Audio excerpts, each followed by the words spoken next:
E a Comissão de Assuntos Sociais do Senado aprovou o projeto de lei que impede a demissão por justa causa do trabalhador que apresentar embriaguez habitual ou em serviço. Um gole aqui, outro ali e, de repente, a cervejinha do fim de semana acaba virando um hábito. Segundo a Organização Mundial da Saúde, a OMS, o alcoolismo é a segunda doença que mais mata no mundo. Só perde para o câncer. No Brasil, morrem por ano 19 milhões de pessoas por causa do excesso de bebida alcoólica. Isso representa cerca de 10% da população. Algumas pessoas apresentam predisposição genética à dependência do álcool. E quando o alcoolismo afeta a vida no trabalho? Foi isso que aconteceu com este jornalista. Ele foi demitido várias vezes. As pessoas dizem assim, pô, o Lincoln é um bom profissional, é boa gente, mas ele bebe. E aí, de repente, alguém mandava passar no departamento pessoal. Dados do Ministério do Trabalho indicam que a produtividade dos funcionários que apresentam problemas relacionados ao abuso de álcool e outras drogas é cerca de 30% menor.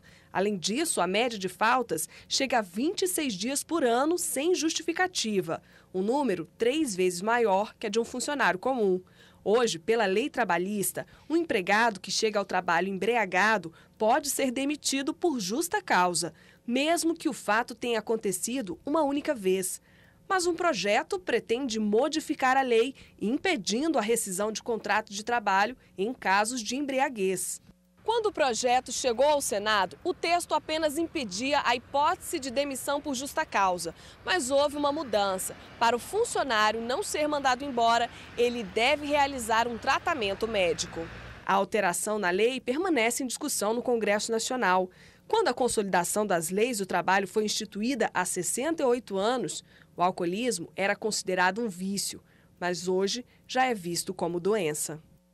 Bom dia. O Tribunal Superior do Trabalho já vem adotando o entendimento contrário à demissão por justa causa baseada na embriaguez do funcionário.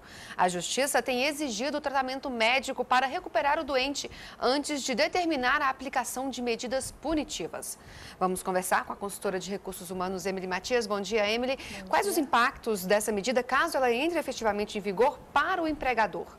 Na realidade, o empregador acaba arcando com um custo adicional, porque esse tratamento é um tratamento que se faz a longo prazo. Não é possível curar uma doença dessa natureza com uma medicação simples, né? Então, é preciso que o empregador ele tenha uma preocupação com isso, né? Acompanhe para que não chegue nesse ponto de ter que encaminhar as pessoas para um tratamento, que faça prevenção. Pode acontecer de um empregador verificando que um funcionário tem problemas com álcool e não podendo demiti-lo por causa disso, busque outros motivos para fazer a demissão por justa causa? Eu acredito que sim, porque em diversas doenças do trabalho, infelizmente, como o custo é muito elevado para o empregador, ele acaba encontrando outras alternativas para essa demissão. Até porque o trabalhador que tem a embriaguez costumeira, aquele que acaba perdendo a sua produtividade, ele gera outros problemas dentro da empresa e que, se o empregador quiser, ele vai poder alegar, por exemplo, falta de produtividade e não embriaguez. Então, ele pode talvez distorcer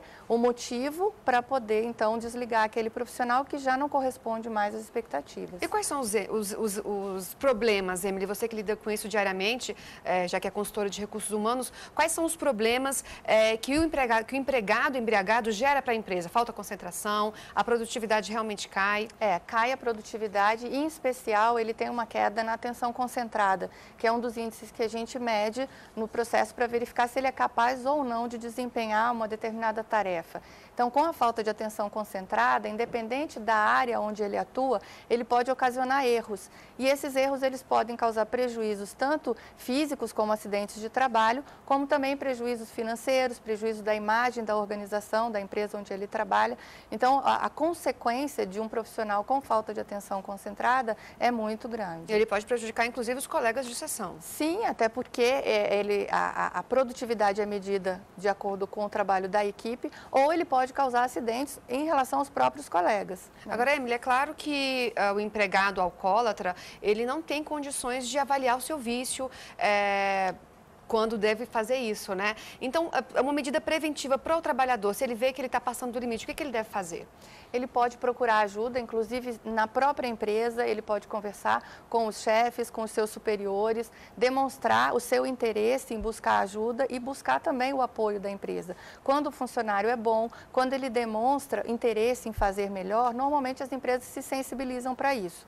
O grande problema é quando ele esconde a natureza do seu problema e ele começa a faltar, ele começa a não conseguir mais corresponder do ponto de vista da sua produtividade, mas esconde a sua condição, a sua doença. Nesses casos, a empresa interpreta que ele é um mau profissional, que ele falta porque ele não tem responsabilidade e acaba muitas vezes o colocando numa situação pior, porque além da doença ele vai contar com a falta de emprego e vai ser um peso para a família, um peso para a sociedade. E para a empresa o trabalho preventivo seria o ideal, né? O preventivo é o ideal, porque esse não é uma doença que acontece do dia para a noite, é uma doença progressiva. Então, nos primeiros sinais, a empresa já consegue identificar e dar um apoio melhor. Então, é importante a realização de palestras, o esclarecimento em relação a essa e outros tipos de doença, claro, né? Mas principalmente um suporte que possa ser dado às pessoas que realmente já começam a apresentar os sintomas. Ok, Emily, obrigada pela sua participação aqui no Repórter Brasil. Bom, a proposta que impede a demissão por justa causa em casos de embriaguez foi aprovada em caráter terminativo pela Comissão de Assuntos Sociais do Senado. E se não houver nenhum recurso para votação em plenário, seguirá direto para a análise final da Câmara dos Deputados. Catiúcia. Obrigada.